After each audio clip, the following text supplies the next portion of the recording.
StreamYard possibly, or we're just gonna roll? Don't worry about it. We rolling. Oh man, it's a Friday. You know what that means? It's time for the horse racing happy hour. Hanging out with you is Barry Spears. My name is Louis Rabeau. This is SoCal Saturdays on our platform. It's presented by our friends over at AmWager, amwager.com. For all the stuff they are working on. Beautiful platform for you. Designed by horse players for horse players. They've got a 100% deposit match right now for new customers. If you want to go check them out over there, you put in $50, they put in $50. Get you started. And a great way to bet this Del Mar card this weekend. They are live at all of the tracks in California, and they are live for California bettors there as well. Very good Friday to you, sir. And not Good Friday because it's not Easter this week or any of those kinds of things. But how are you? Dang it. Doing good. That was a good Easter joke. Good. That was a good Easter joke by your boy. Yeah, it is. That is. That was a little off center for a mid-summer 9,000 degree day. But yeah, really I feel that. Every single part of the country is hot, including here in Kentucky, where they have canceled the Ellis Park card today. And at least, I shouldn't say canceled, they moved it to Monday because it is so hot here in the Commonwealth. Barry, it's one of those days. I remember the first time my wife actually traveled to South Florida in the summer. And we landed, she was going to a conference, and we're getting off, we're sitting on the plane, let's pull it up to the gate. And I went, hey, I just need you to know, you're going to have a moment where you step outside of this airport and the ground is hot. And she was like, no, whatever. And we get out and we go to the Uber part or whatever outside of FLL, that thing. And we're waiting. She goes, oh my God, my ankles are warm. And I went, oh yeah, no, that's real. Like it doesn't make sense, but it's a real thing and it's going to be honest bleep. But of course, this is SoCal Saturdays. No Louis Jeff Mullen's play of the day. So we will have to put that up here and move on from that. Barry has several boring plays of the day today, unfortunately, but we will go inside of the mind of Spears. I apologize in advance for that, but we'll start with race one there at Del Mar. If you are new to the program, we get together at this time every Friday. We preview the Saturday card in Southern California, of course, right now. That means we're talking about Del Mar, but whether it's at Santa Anita, Los Al, or Del Mar, we're here each and every week to preview the card. Hell, we even did a quarter horse card this year because the show was the show. We crushed that one too. We did great on that card. Plus, also we discovered we should be just doing quarter horse racing full time. Is exactly what we learned on that show for sure. But Barry Spears, Louis Bro, hanging out with you. Del Mar race one on Saturday is a maiden special weight on the Philly side of things, 3 and up. A mile on the dirt here, Barry, $80,000 on the line in here. Number of ways to go. You and I ended up in similar spots, but you landed on the 4 here in Bourbon Story. Yeah, I kind of wanted to get away from the 5 Wolf Hill. That horse just really has a penchant for running second, no matter what class it is. No doubt. And those are hard habits to break for horses. Even when they drop in class, they kind of run similarly. But this really isn't a drop in class at all. And I expect that horse to take a lot of money and do the same things that they've been doing. The buyer speed figures aren't that much better than everybody else's where they couldn't beat this horse, especially one that doesn't like to win. So I went with the 4 Bourbon Story. That last race was really interesting to me. It was the first time on dirt. They caught a sloppy track and they were wide, didn't get a great start, and at least speed figure wise improved. They're getting a lot better post position this time. And I like that they're staying at that distance of over a mile or a mile and over. And I think this horse will be a lot more forwardly placed and probably in a better position to win than they ever have been. 5-1 seems like a fair price, although I don't think we'll get that. It'll probably be a little bit lower than that. 4, 5, and 1 for Barry here in the opener. I'll use the 5 and the 1, but I'll use them on top. I will admit that I think Wolf Hill is the best horse in this race, but I will also admit that Barry's completely correct that this one loves to run second. In 2/3 of her starts, 9 starts, 6 second place finishes. This is the Ocelli of the West Coast. And so Wolf Hill here, this is the Brereton Jones connections, his estate and all that as well. Homebred for them. But yeah, just a consistent board hitter in maiden specials before running a very good second in the Summer Oaks behind Mizumi, the Baffert trainee there. Daughter of Upstart, so getting out to more distance, I think, made a lot of sense. I do think this horse is the best of this field, speaking of Omnifigs and all those kinds of things. I like Mike Pipey's horse coming off a little bit of a layoff here for Kazushi Kimura, the 1-horse Apple E Peaches, who will break from the 1, throwing the blinkers on this one, probably to try to get this one to stay near the front. I think they thought this one either flattened out or got a little distracted in the stretch last time, and so they're hoping that the blinkers on for Mike Pipey. Not an angle we see him do a lot, but one that when he throws the blinkers on, didn't return much money, which makes me think that there's a good chance that this horse ends up winning when we get there on Saturday. And I went 5-1-2 here, Barry. I think the 2 Rabid Response at 15-1 is an interesting one. Coming back off the turf here, Richard Baltus making this kind of switch, wins at 12%. We get Joe Bravo back in the saddle here, 5 for 29 already at Del Mar. I could see this one hitting the board, so I'm fascinated by that one to open the card here with a Rabid Response. You went to the 5-horse second. I assume you're thinking second-itis with this horse. Are you going to try to single the 4 if you're going to play a longer sequence? Yeah, I'll flirt around with that.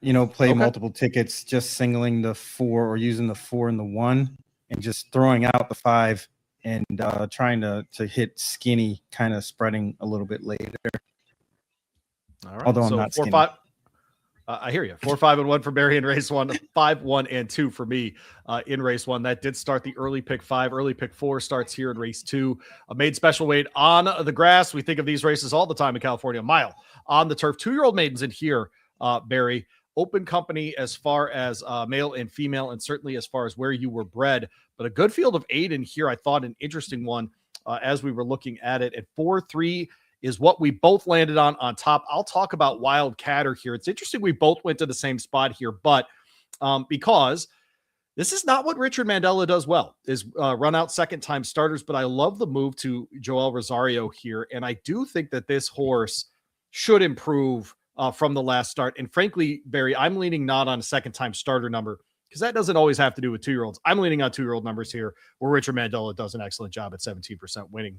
And so I do think this one, doing something for the second time here already, getting to debut at a mile and try it again, makes a lot of sense. Any notes for you about the 4 here? Yeah, there's some pedigree in there, and I think this horse might be able to run. They needed that run in the first mile. They didn't get a great trip out wide. You see the comment in the form, it says 3 deep, 2 wide, big falter. Did exactly that. And for a horse that ran first time, it's almost like we expect to see from a horse that's going to develop. And I think this horse fits that to a T. The mile distance makes a lot of sense here. Although there's some other horses like Luby's Prince, one of their siblings is running in the stake race on this card. So this might be an interesting maiden race going forward, but I think Wildcatter might have a little bit of an edge and some upside as far as pedigree and distance is concerned. We both have Whiskey Bridge second in our handicapping here. I'm largely trusting Doug O'Neill to stretch out. I always like the booking of Juan Hernandez in Southern California. I'm essentially leaning on those 2 things.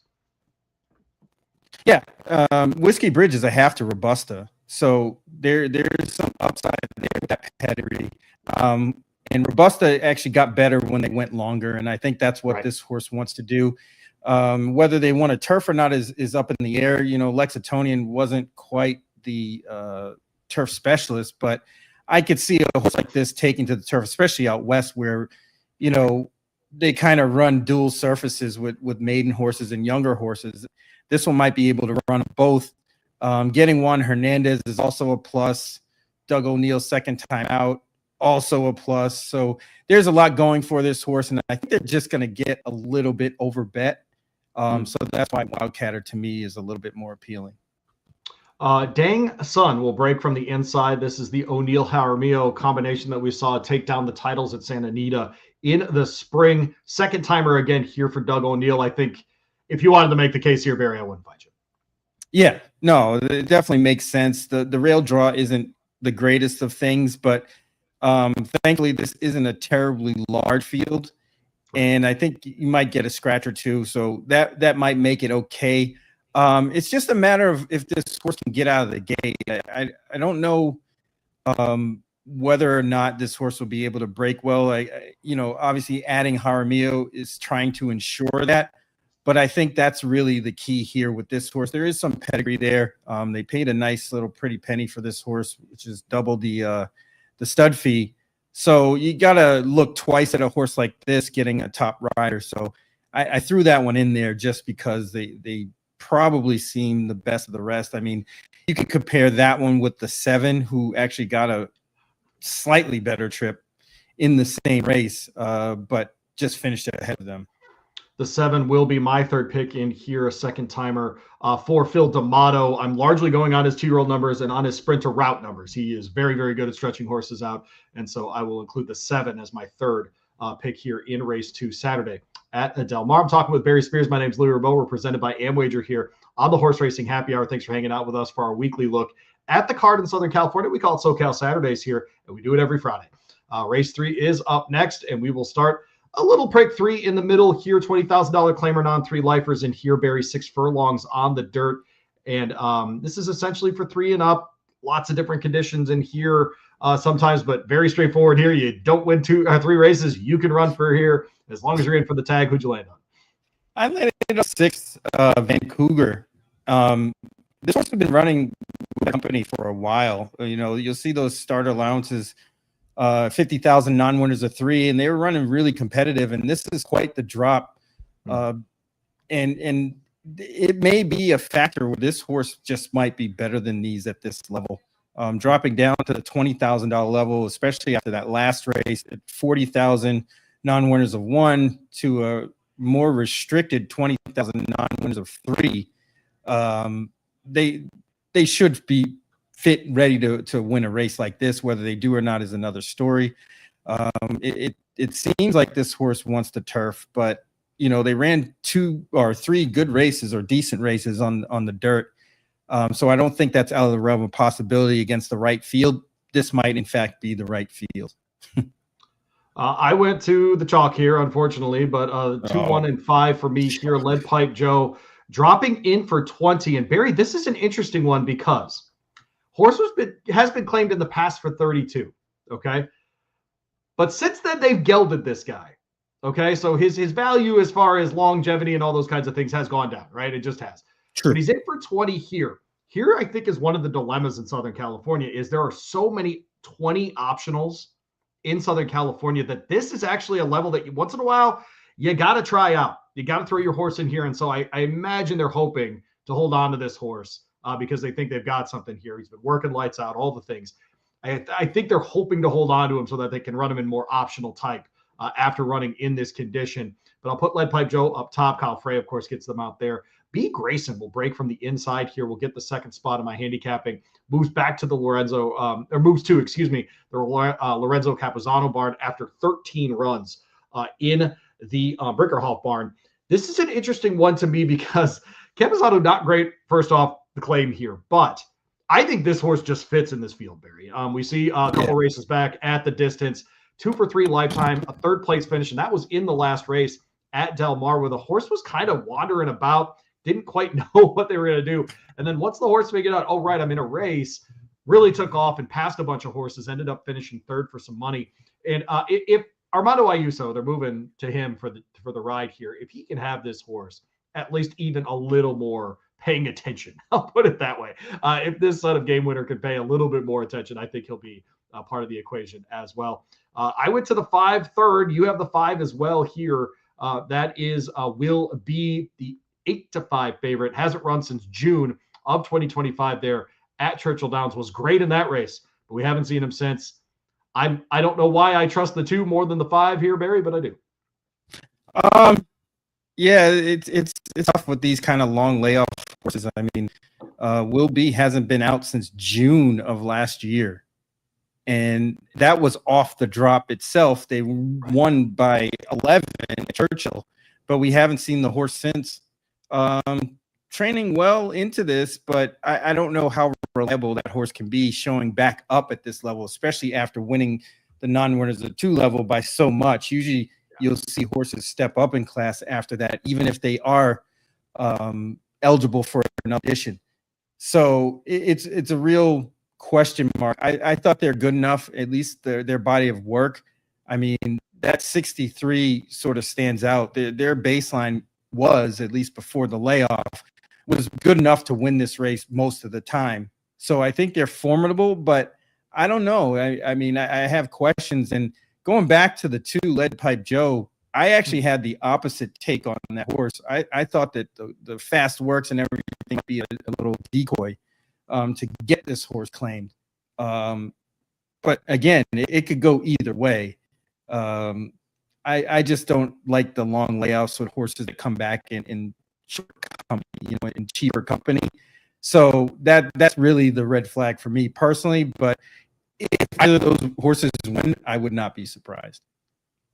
That was race 3 tomorrow at Del Mar. Doing SoCal Saturdays here at the Horse Racing Happy Hour Podcast Network. Middle pick 4 starts here in race 4, a 5-furlong turf sprint on the Calbred side of things. Main special weight 3 and up in this one. Very even race means I go first, and I landed on the 7 horse here. Big field for this one. We've got 11 horses plus an AE, but I did land outside on the 7, outside in the middle of the field on the 7. You know what? That's sad. It's sad that doing these shows, I say things like on the outside of the 7. So it's not true, Del Mar. Their field size is up this year, Barry. No, I'm serious. Their field size is up. It's a bad job. Right. You're right. No, it's a bad job on me. I shouldn't be doing that. They're doing what they're supposed to do. Their field sizes are up. It's a very bettable product. We've seen the payouts at Del Mar this year. It's a bad job on me saying that the 7's on the outside when the 7 is in fact nowhere near the outside. But grown tomatoes, excuse me. Oh, do you like the name Grown Tomatoes? Yes, I do. That's yeah, you're damn right you do. Edgar Payeras rides this one, was aboard last time in one of the fastest maiden races this year at Del Mar. How about that? 57 flat, 3 and up in that one on the turf. We get back to the turf again for this one, who started its career on the turf at Turf Paradise. I thought looked really good last time. It is fun to watch the evolution of Edgar Payeras, frankly, into a rider that I trust on the turf. How about that? But any sprint, I will take him. I do trust him that kind of way. An 11% winner so far is Edgar. I think we're just going to get every bit of that 8-1, maybe a little bit more. And so I will gladly put that one on top in here, Barry. I went 7, 10, and 9. I'll leave the 9 to you, of course, but fair question will break from the 10 under Antonio Frezu. Just missed last time in very similar conditions. Broke from the 2 there and did not have much room because the horse was kind of pinned down on the inside. None of those issues this time. Should be able to break well and get outside and do the damn thing. Never been worse than 3rd, and frankly, all 3 runs have been 3rd place finishes for fair question. Barry, you went to the 9 horse on top here. You agree with me on the 7 at least, being your 2nd place horse here. But OG, it's another great horse. Peter Miller trains this one. Coming out of Parks, hasn't run since July. What do you like about this Parks runner?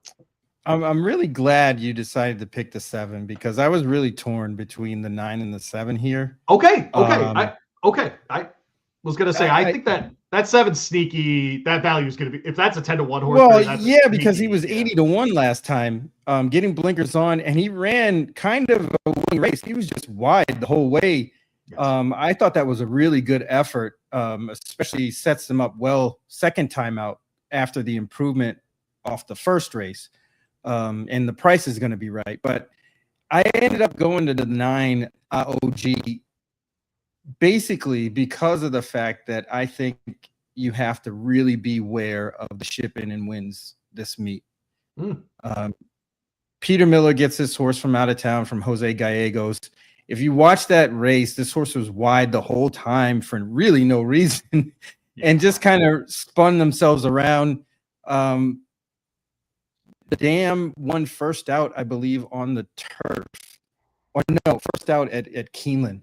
But I think this horse is a little bit better than what they showed. I think getting over to the turf makes a lot of sense. I think this horse has the pedigree to be okay on the turf. There's some turf runners in that pedigree. And flying a little bit under the radar because of the fact they're coming from Parks. Right. But those steady stream of works have been pretty good. Attract some attention at the windows. So that 7-2 might be right on the button for this horse in this race. Hopefully it is, and we'll be shoving it in on him if it is. 9, 7, and 4 for Barry, 7, 10, and 9 for me. The 4 horse in here, Barry, is Mo Diamantes, and this is a horse making its first start for Mike Pipey out there. Good works from the gate most recently. I imagine that's what you like. Yes, that's exactly what I like. This is another one that those workouts, especially the last 2, it looks like the horse perked up a little bit. Mike Pipey does well enough with first-time starters that I think this one merits a good chance in this race. Some of the others that have run don't really look all that intimidating, like the 1 and the 2. The 5 doesn't look all that intimidating after those runs. So going to a first-time starter or a second-time starter to me makes a lot of sense in this spot. That one is probably more of a question mark and might drift up in price, but I don't think that they're without a shot, especially in this kind of race where it seems to be pretty wide open. We'll wrap up the early pick 5 with race 5. Of course, we'll start the late pick 6, the only pick 6 here as well. In race 5, it's a sprint on the dirt at 6 furlongs and a 50 optional and a starter allowance for other horses who are not in for the tag. $41,000 purse for this one, Barry, fillies and mares, and 3 and up here. Obviously, you have to have started for a claiming price of $50,000 to be eligible for this one.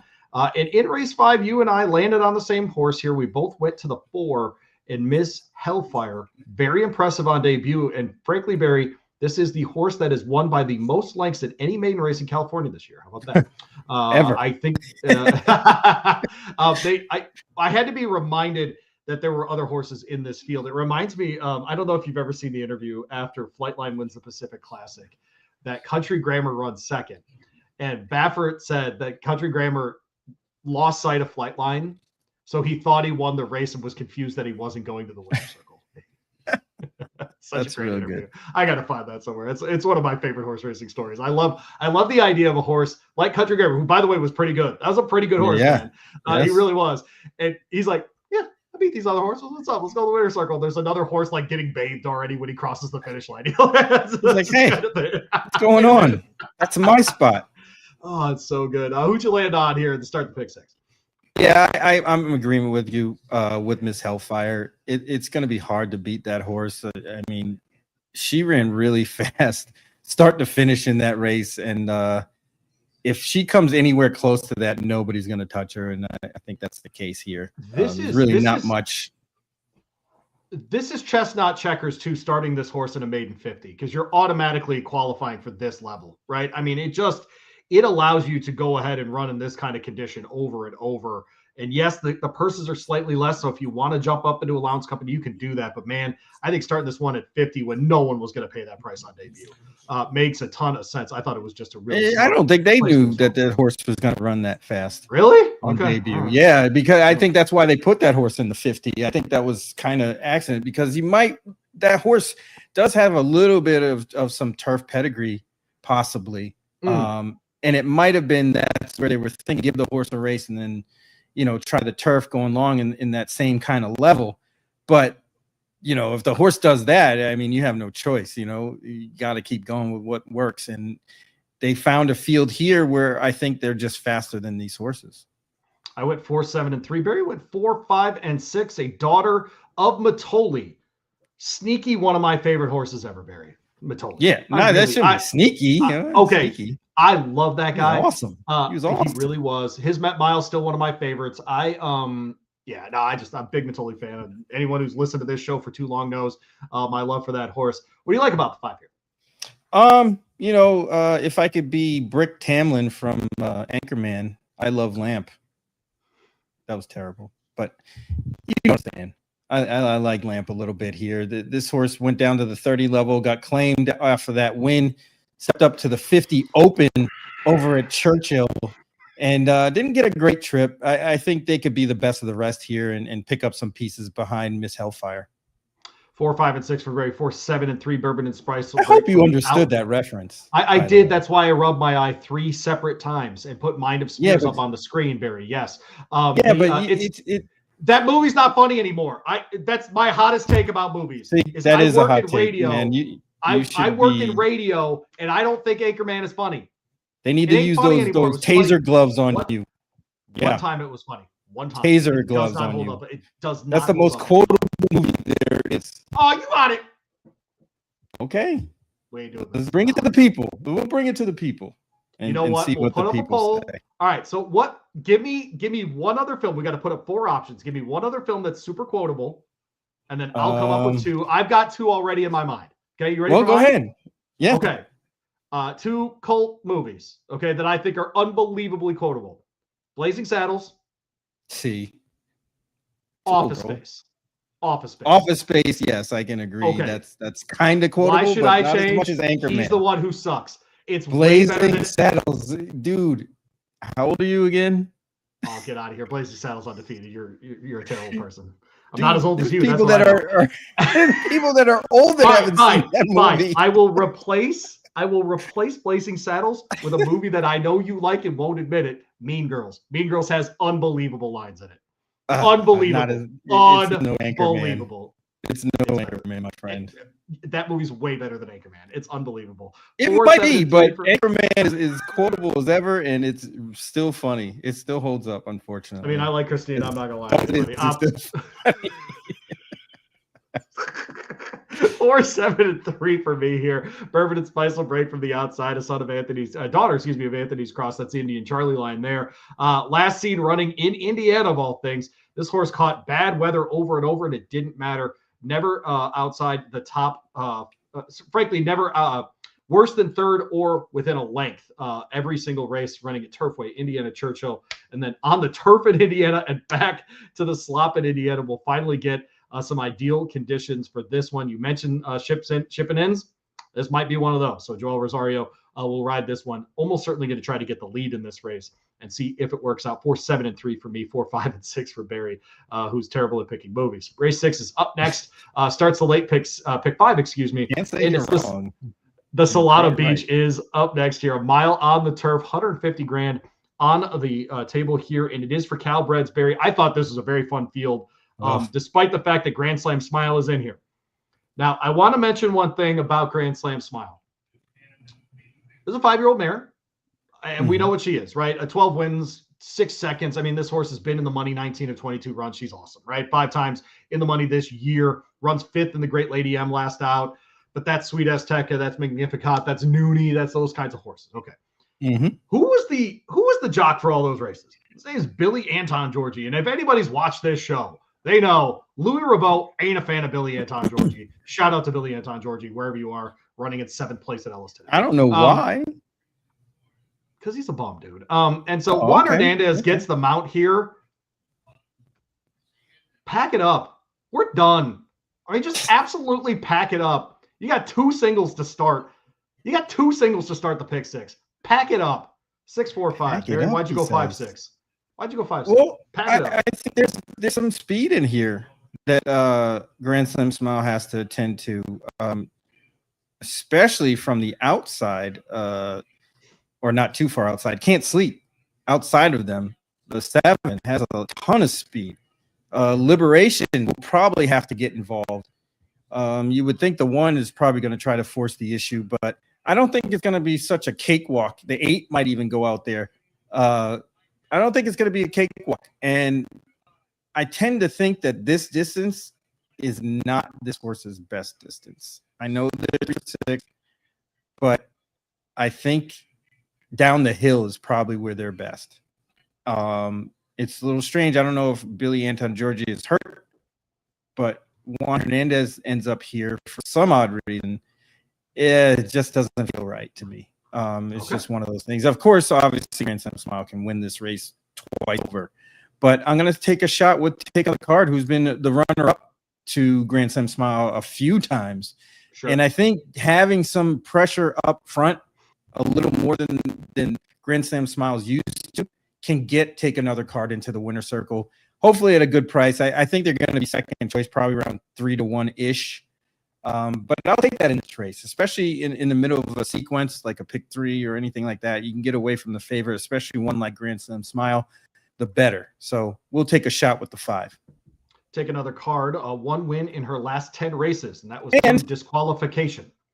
Take Another Card reminds me of Louisville. So that's I don't know what that means, and I'm not offended. Take Another Card, Cardinals. Oh, Louisville. So yeah. They're what, going to perform at a high level and then have it taken away by the NCAA? Is that what you're saying?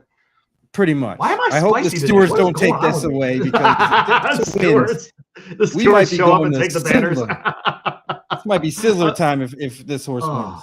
I do think Take Another Card hits the board, but I'll take Liberation second. I'm drawing a line through the Fleet Tree, obviously, since that was not a good showing at the end of that race. But I will look back to that Soviet Problems that I thought was an excellent run under Juan Hernandez. That was back in December. We're second off the layoff here. What I do like about what they've done here, Barry, is look at where that most recent work was done. And that was on the turf. I think Liberation's actually interesting here because That win at Los Al means that you're a dirt horse, but that dirt surface plays well for turf horses as well, right?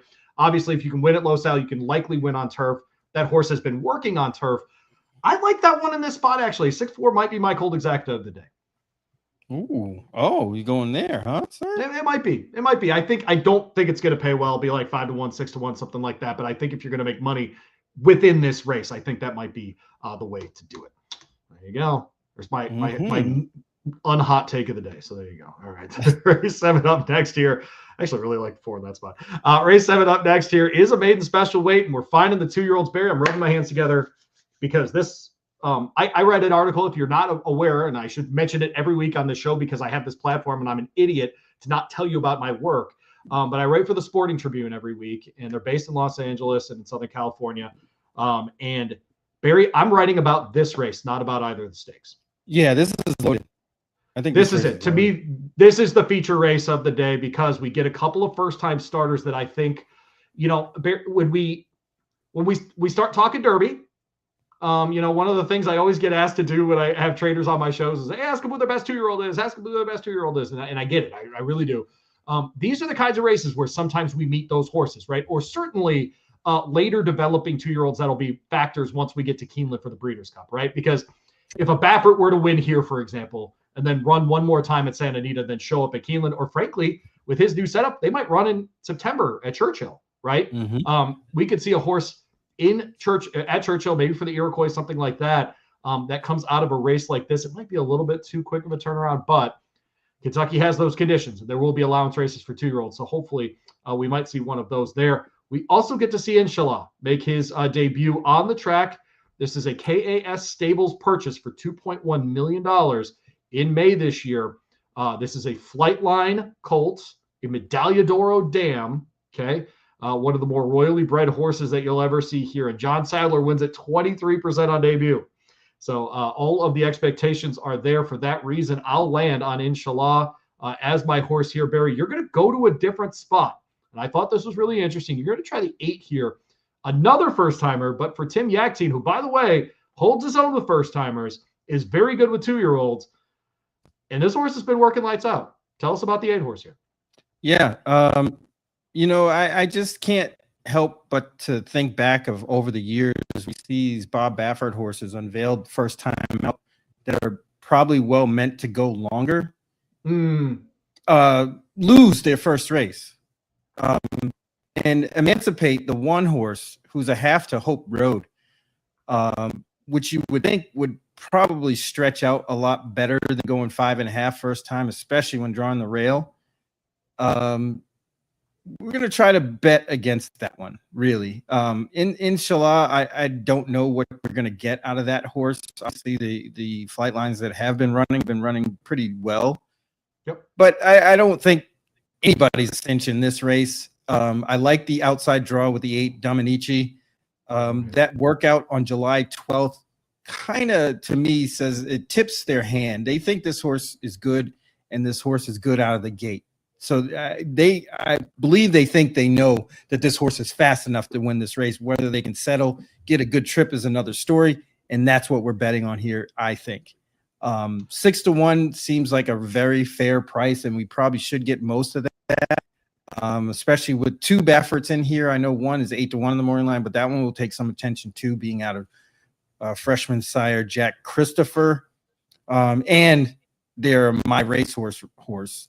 So they should attract a lot more money. So that leaves a lot of that action to those 3 horses, the 3 and the 5. And a horse like Dominici might get dismissed and overlooked, but I think this horse is good. The dam won at first asking.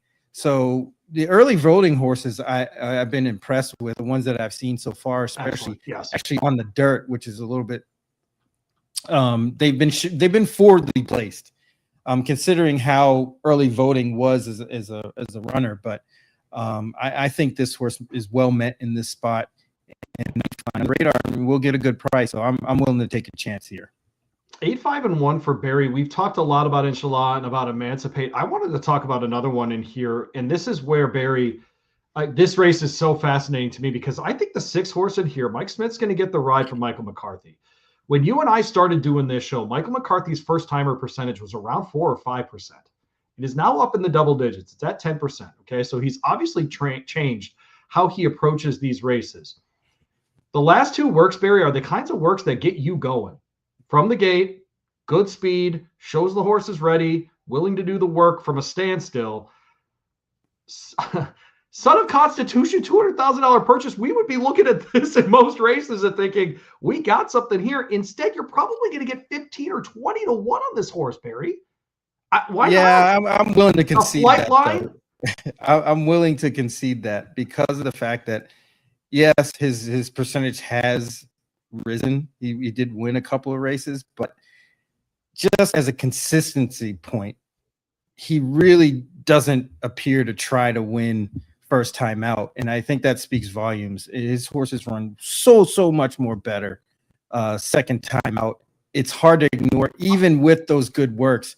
I wouldn't be surprised if this horse wins by any means, but just his track record, McCarthy's track record, it says otherwise to me. And I'm sure that's what the morning line maker was thinking when they made both of his horses or one of his horses and the ones later on as well.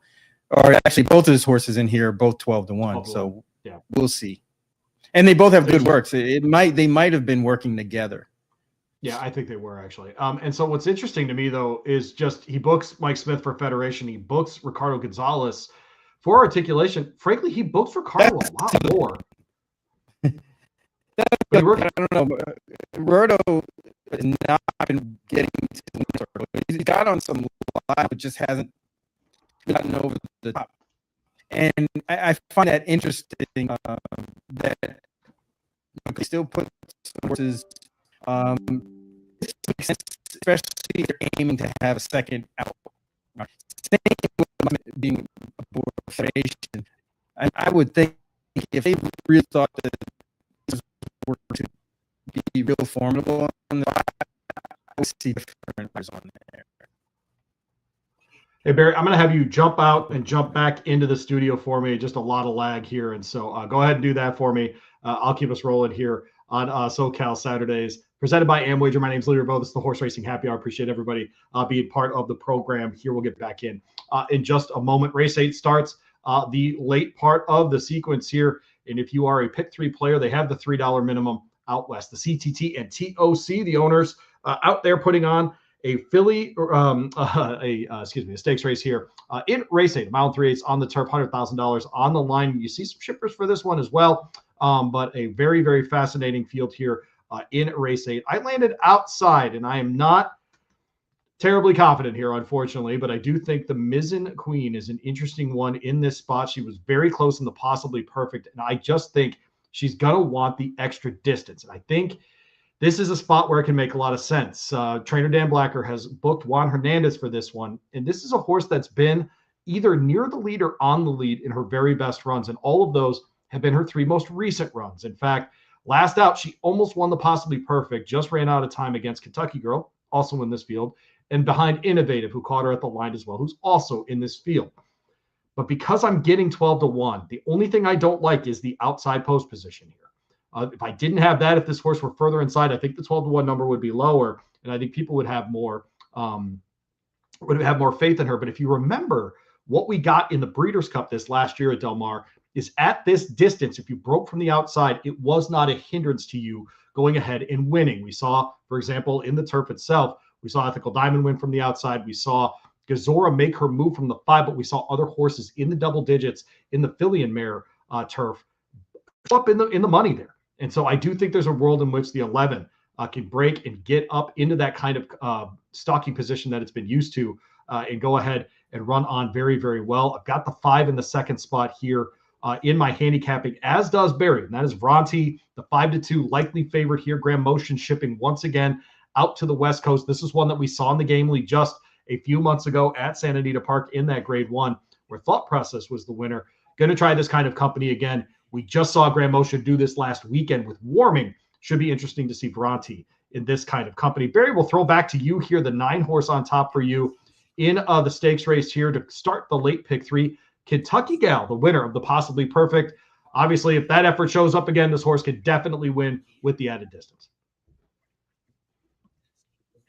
Yeah, that's kind of the idea here. I think this horse found the level and in a distance that they like quite a bit. Um, running against this sort of company and they just got up, that you can see that race, how it compares to everybody else in this race. Couldn't get to him. And I think this race sets up pretty well for the 9 as well.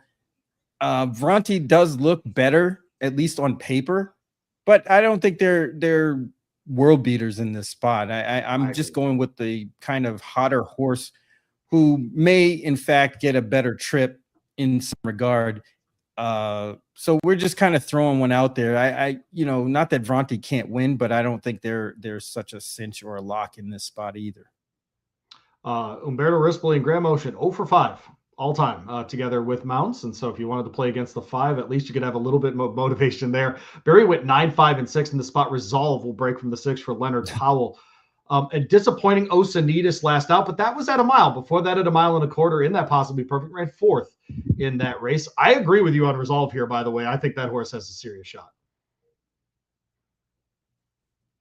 Yeah, just needs a little bit of a setup. I think the pace will make all the difference for how Resolve does finish in this race. But there's versions of this race where the pace gets hot enough for that horse to close and kind of swoop past everybody. But I think that's their only shot. Rosario doesn't really ride forwardly placed like he used to when he was out in California before. He will surprise you every once in a while.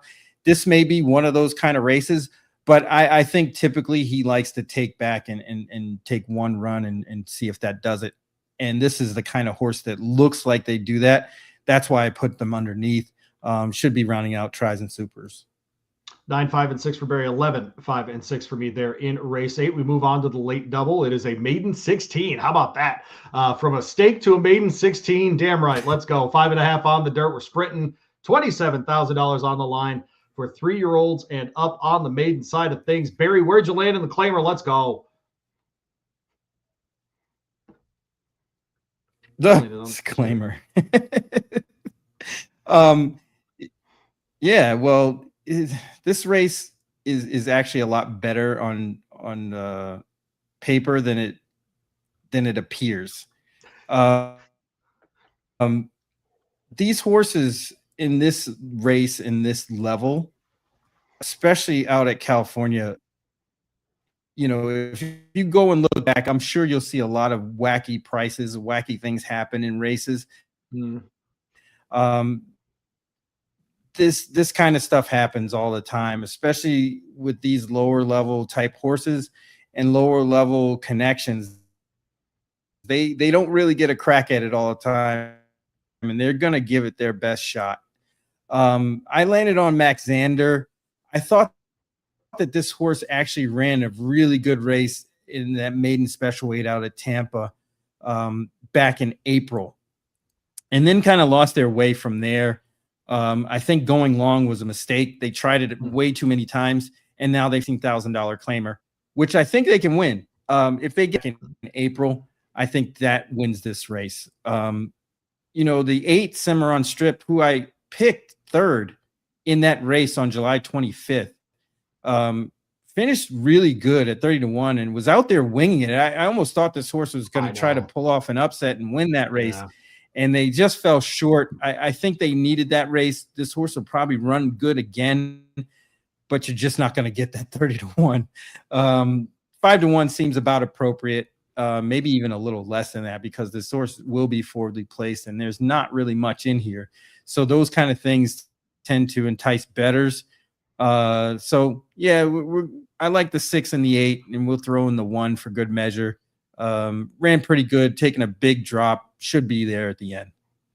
Yeah, I largely agree with your notes there. 8, 1, and 3 for me, Cimarron Strip. I think once in a while we get these horses who get claimed and we just assume, oh man, 12 by 23 lengths at Turfway and never going to, well, once in a while a new environs, a change of scenery, if you will, is very good for these horses. And I think Cimarron got that last time there at Del Mar. Kyle Frey keeps them out for Antonio Garcia in this one. I went to the one horse that you just mentioned. I think Captain Gabe has been running well. Most recently seen at Churchill in June. Michael McCarthy bringing this one out west. And Kazushi Kimura will ride. This is an interesting one because I think if we get back to the form that I know this one's capable of, we saw it in a 4.5er last year at Churchill. I think this one's a little bit better than he's been running. These Instagrams, though, I never know what they're going to do, man. It kind of drives me crazy. But 8, 1, and 3 for me there in the penultimate race tomorrow at Del Mar. And we'll move on to the closer, race 10, closing up the card. This is SoCal Saturdays on the Horse Racing Happy Hour Podcast Network, presented by Amwager and Amwager.com. Go check them out for a 100% deposit match up to $50 for new customers. Allowance optional claiming in the finale, a mile on the turf. Going $81,000 in the purse. And it's a $50,000 claim price, or you are in for nothing. I will go first here, Barry, and I landed on the 6 horse here, which means I didn't take steak fries on top. Mild upset, because I do enjoy a steak fry, but no idea will break for the 6 here charge. Proper Prodromu.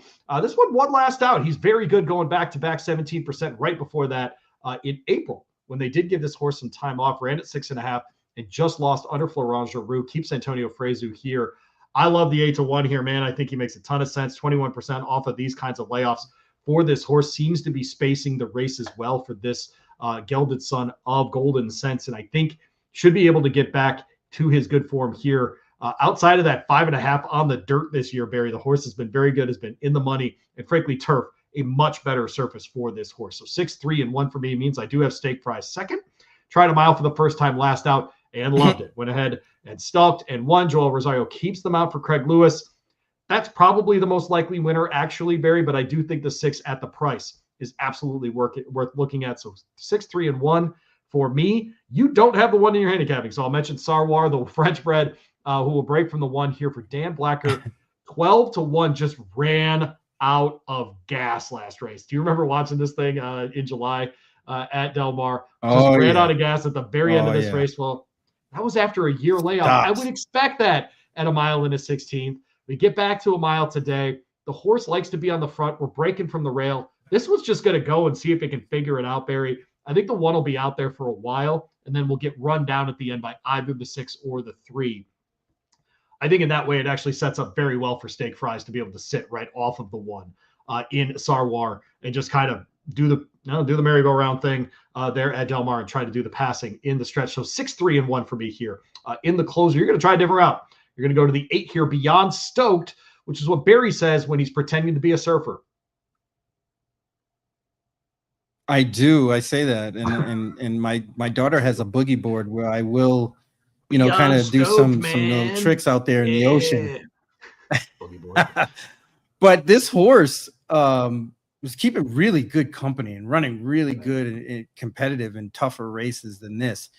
You'll see horses like Atone, Seminole Chief, Sherlock's Jewel, Theismann, I'd Rather Be Blessed, Johnny's Rendezvous. Those are tough, older claiming types that are probably better than this bunch.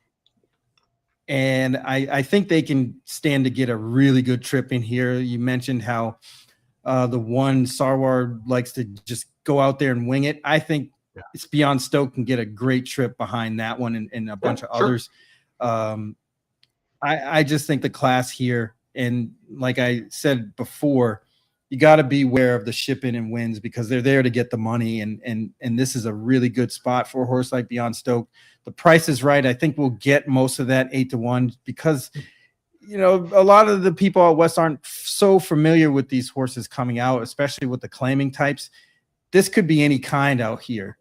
So I think that price will probably hold. The 9-horse Lyle, the Crocodile, I think likes Del Mar quite a bit. I played this horse in the Let It Ride last year where they got beat by Tempest Volet, who was kind of on the way up at that point. Ran that race and then did some good work in some stakes races after that. This horse kind of lost their way a little bit. They went to the lead in that Uncle Happy race where they lost, then lost to a tough foe in Hiding in Honduras. But I think why I wouldn't put this horse on top is the reason that they're kind of speed challenged and they run better with a target. Being out front is not where they want to be, and they have to kind of navigate some traffic trouble in order to overcome and win races. They really haven't done it since they've been in the States, but I think they're knocking on the door. I think getting Rispoli back in the irons makes I don't hate that difference too. Yep. So I think this horse will be, kind of running late. I think he's able to get this horse in the clear and kind of going without being stopped. And I think that might make all the difference. But I wouldn't want to take that horse at a short price. And I think they might be a little bit short here. Lyle the Crocodile yet to win in the United States. Closest to that was in the Let It Ride and the Oceanside. Third place finishes by 3/4 of a length in both of those. The horse shows up every time. Barry just doesn't win, right? I mean, and so that's really the question with Lyle the Crocodile. No one's ever confused him for a crocodile. He's Barry Spears. I'm Louis Rabeau. We're going to get out of here. Right. Yeah, he runs good. He definitely runs good. We're going to get out of here on the Horse Racing Happy Hour. Thanks for hanging out with us on yet another Friday edition of the program. Good luck with those wagers this week, and we'll be back next weekend with another rendition of the show. We'll be looking at Del Mar, but good luck tomorrow, whether you're betting the King's Plate. Does anybody beat the Philly tomorrow, Barry?